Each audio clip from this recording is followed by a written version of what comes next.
Welcome back to another Division 2 upload. I'm LtBuzzLitebeer, and today I wanted to touch on a few different subjects surrounding our game, especially after yesterday's rather lackluster UbiForward showing. We need to briefly talk about upcoming updates, go-live dates, yesterday's Division 2 showcase, and a little bit more about the ongoing saga surrounding the race to World's First. But before we begin, if you want this type of intensive Division content in your lives, make sure to smash that sub button and ring the bell to never miss another upload notification from my YouTube channel. Alright, with all of this out of the way, let's begin.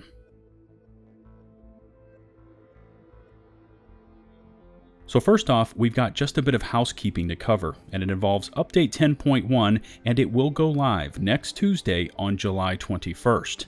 Now remember that 10.1 has no new content, but it will contain quite a few changes to the Hive, including a complete rework for the Booster Hive, Revive Hive, changes to Foundry Bulwark and the named Forge Holster, sweeping PvP changes including large adjustments to the Firestarter Chem Launcher and Striker Drone, as well as adjustments to the loot drop values, changes to caches, and exotic drops. Also, Hollywood Global event is still active, and I've received a few questions about how tanky the NPCs are when this GE is active. Now all I can say is that within the NPC groupings, you need to try to hit one of their weak points and destroy it, which will in turn deactivate their extra shieldings and allow you to drop them much faster. The Phoenix Down apparel event will begin tomorrow and run through August 3rd along with double XP, and it features new vanity sets named after deceased members of the Noble Squad from the original Division game. Now these 4 vanity sets are Agent Anne, Garcia, Hoopster, and Sutton. The next manhunt target is Luna, which I touched on last week, including all the requirements to complete it. The next league is the Luna League, which will include time challenges on Pathway Park, the Tombs, Coney Island Park, Wall Street, along with explosive kills and causing hostiles to bleed. Now keeping with the recent trend, all the time challenges will be completed on hard difficulty except Wall Street, which will be on challenging. Now after Luna, the manhunt target will shift to Huntsman and will revert back to Washington DC control points, bounties, and missions. For those of you agents that have been completing the Iron Horse gear projects, you should be able to complete your Regulus tasks this week and finally get your exotic pistol.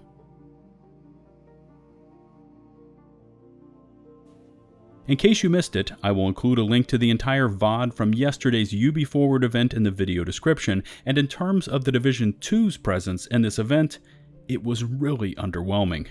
Now this event was designed to showcase current and upcoming Ubi titles, serving as a replacement for the cancelled E3 event, and the Division 2 was featured for 3.5 minutes in a nearly 4-hour production. Now I streamed most of UbiForward yesterday, and we honestly missed the Division feature as I was playing the live game and chatting with viewers as it was that short. Upon going back and reviewing the VOD, I was able to find the brief Division feature, and instead of showcasing the Iron Horse Raid, or Warlords of New York, or even teasing about what was upcoming in the future for the game, like Skyscraper, our entire 3.5 minutes was devoted to the rubber ducky Easter eggs spread throughout the game, along with the Tommy the Teddy Bear community events. Running through collapsed buildings, climbing over fallen debris, and encountering makeshift living spaces is common for players of the Division 2.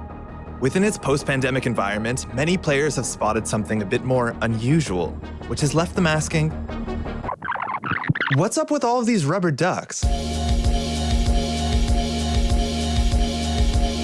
So there's a thing in programming especially where you talk to a rubber duck. And it's a way to solve your problems. If you talk to a rubber duck and you just say things out loud, it helps. One of our artists decided to take this to another level, and he used the rubber duck scaled up to like a ginormous scale and put it in the level just to remind him to do something.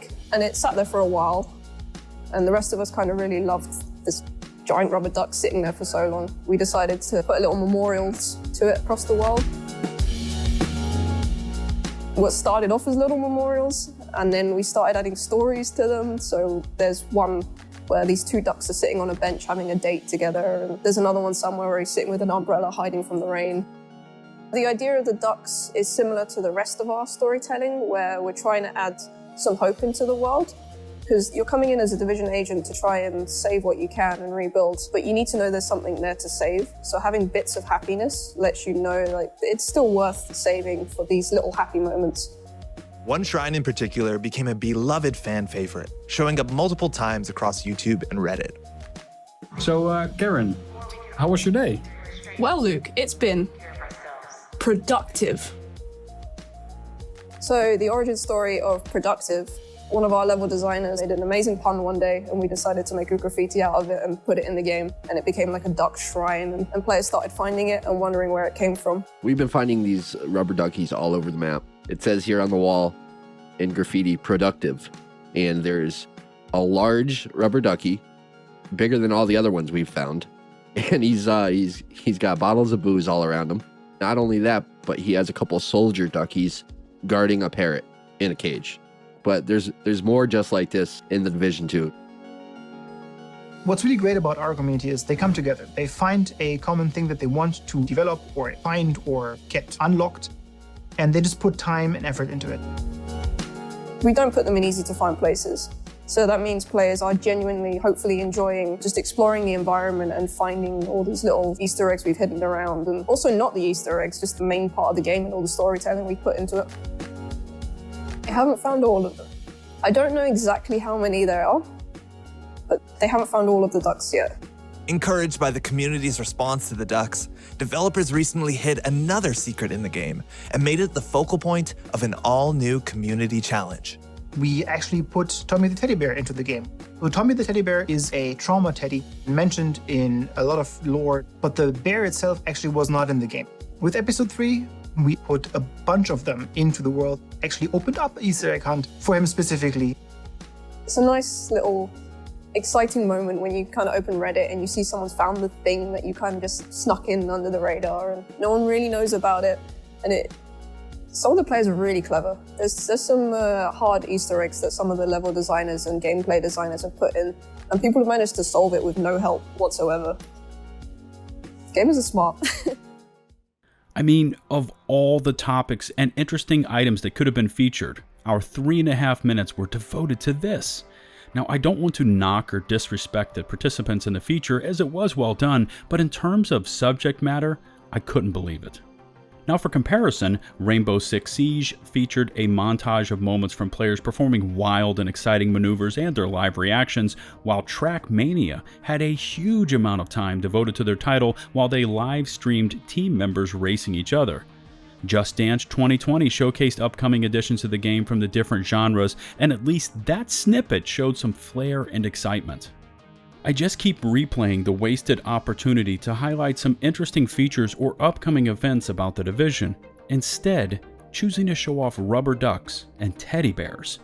It really just left me shaking my head at how tragic a failure this was for our game. After even more review of the Division showcase, it feels like it was recorded many months ago and never updated, as it features a short commentary by Chris Gansler, whom I have not seen anywhere around the game for weeks, and upon investigation, his Twitter ID no longer identifies himself with the Division, but instead as a community developer for Ubisoft. Now, I could be wrong about Chris and his role with the Division, but I am not mistaken in how little the featured subject did to inspire hype and interest in our game for the UbiForward viewers.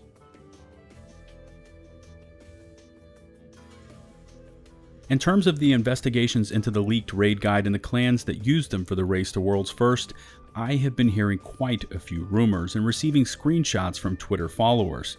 Now, while I can say that my interest to discover the truth surrounding the situation still remains strong, I can say with conviction that I do not want it to overwhelm my desire to have fun while gaming.